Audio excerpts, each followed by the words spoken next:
어디 무슨 아파트가 몇 억짜리, 어디 상가 가게 보증금은 얼마, 자동차가 중고시세로 얼마짜리. 리스트에 들어가는 재산은 이제 두 사람이 나눌 재산이 되는 거예요. 안녕하세요. 안녕하세요. 연전문 변호사 박희연입니다. 네, 김정세 변호사입니다. 이혼할 때 가장 중요한 쟁점 중 하나가 바로 재산 분할이죠. 그런데 재산 분할에는 이런 경우엔 얼마, 저런 경우엔 얼마, 이렇게 딱딱 나눌 수 있는 뭐 산술식 같은 게 있는 건 아니에요. 맞아요. 우리 법무법인 재현도 지난 39년 동안 이혼 사건을 맡으면서 쌓아온 노하우를 바탕으로 재산분할연구소를 운영하고 있는데요. 그 수많은 세월 동안 다룬 케이스들 중에 단 하나도 같은 게 없더라고요. 맞아요. 그래서 많은 분들이 재산 분할에 대해서 어려워하시고 특히 잘못 오해를 하고 계신 경우가 많은데요. 오늘부터 몇 회에 걸쳐서 재산 분할에 대해 상세하게 알려드리려고 합니다. 먼저 재산 분할이 뭘까요?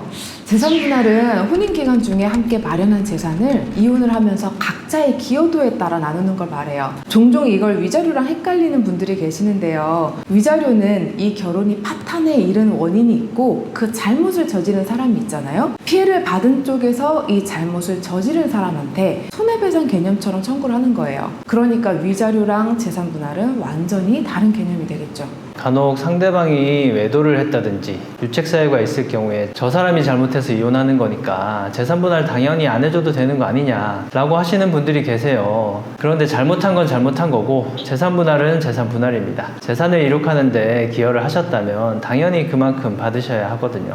협의이혼이든 조정이혼이든 이혼 소송이든 이혼을 하는 부부는 모두 재산분할 청구권을 가지게 됩니다. 아까 말씀드렸다시피 외도를 했든 폭력을 저질렀든 가출을 했든 상관없이 유책 배우자도 재산분할을 청구할 수 있어요. 네, 이 재산분할은 보통 이혼 소송할 때 같이 진행하게 되는데요. 크게 두 가지 단계를 밟아 나간다고 생각하시면 됩니다. 먼저 분할할 재산이 얼마인지 확정하는 단계, 그 다음에 이걸 어떻게 나눌지 결정하는 단계, 즉 기여도를 산정하는 단계, 이렇게 두 단계를 거치게 되거든요. 첫 단계로 우리가 나눌 재산이 뭐가 얼마나 있는지를 알아야겠죠. 그러기 위해서는 남편과 아내가 각자 가지고 있는 총 재산을 쫙 리스트로 만들어요.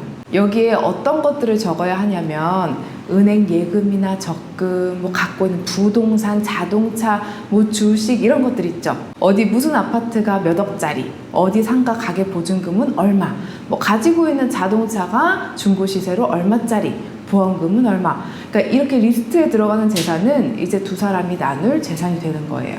그런데 주의하실 점이 있어요. 이 리스트에 특유재산은 들어가지 않는다는 점이거든요. 자, 특유재산 어려운 단어 나왔죠? 네. 특유재산이 뭐냐면 혼인 전부터 가지고 있었거나 혼인 중에 부모 등으로부터 상속이나 증여받은 재산을 말하는 건데요. 즉 부부가 공동의 노력으로 이룩하지 않은 재산을 말하는 겁니다. 예를 들어서 결혼 전에 상속받은 선산이 있다든지 어머니가 주택을 사주신 게 있다든지 형제가 주식을 사줬다든지 이런 경우가 있죠. 이런 게 특유재산이 되는 거예요. 이런 특유재산은 원칙적으로는 분할 대상이 아니에요. 그런데 특유재산도 재산분할 대상이 되는 경우가 있어요. 그게 언제냐면 그 특유재산을 유지하거나 늘리는데 배우자가 도움을 줬을 경우인데요. 이건 다음 회에서 좀 더 자세히 이야기 드리도록 하겠습니다. 이렇게 재산을 쭉 적으셨죠? 그러면 이제 내가 가지고 있는 채무만큼 금액을 차감해야 해요. 자, 여기서 또 주의사항이 있습니다. 원래 채무는 원칙적으로는 재산분할 대상이 아니에요. 그런데 실제로는 재산분할 과정에 들어가면 혼인기간 중에 발생한 대부분의 채무가 그대로 반영이 돼요. 이거 왜냐면 대부분의 채무가 생활비 같은 일상가사에 관한 채무라거나 혹은 뭐 같이 살 집을 마련할 때 생긴 그런 담보대출 같은 그런 채무기 때문이거든요. 그러니까 다만 그렇지 않은 경우, 뭐 예를 들자면 뭐 도박을 하기 위해서 상대방이 몰래 대출을 받았다거나 아니면 이혼하기 직전에 갑자기 거액의 돈을 빌려가지고 친정 엄마한테 빌려드렸다거나 이런 경우는 당연히 일상가사에 대한 것도 아니고 공동재산 형성을 위한 채무도 아니잖아요. 이런 건 공동 책임이 아니니까 당연히 재산분할 대상은 안 됩니다. 자, 이제 여기서 부동산, 뭐 주식 같은 예금 같은 것들, 이걸 적극재산이라고 하거든요. 여기서 채무, 소극재산을 빼면 나의 순재산이 나옵니다. 상대방도 마찬가지겠죠. 이 두 사람의 순재산을 합친 게 분할할 재산이 되는 겁니다. 나눌 재산이 정해졌으면 이제 봐야 하는 게 기여도예요.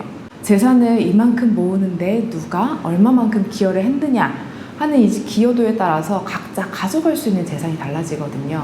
만약에 분할 대상 재산이 1억이라고 했을 때 남편과 아내의 기여도가 6대 4가 나왔어요. 그러면 남편은 6천만 원, 아내는 4천만 원을 가져가는 거거든요.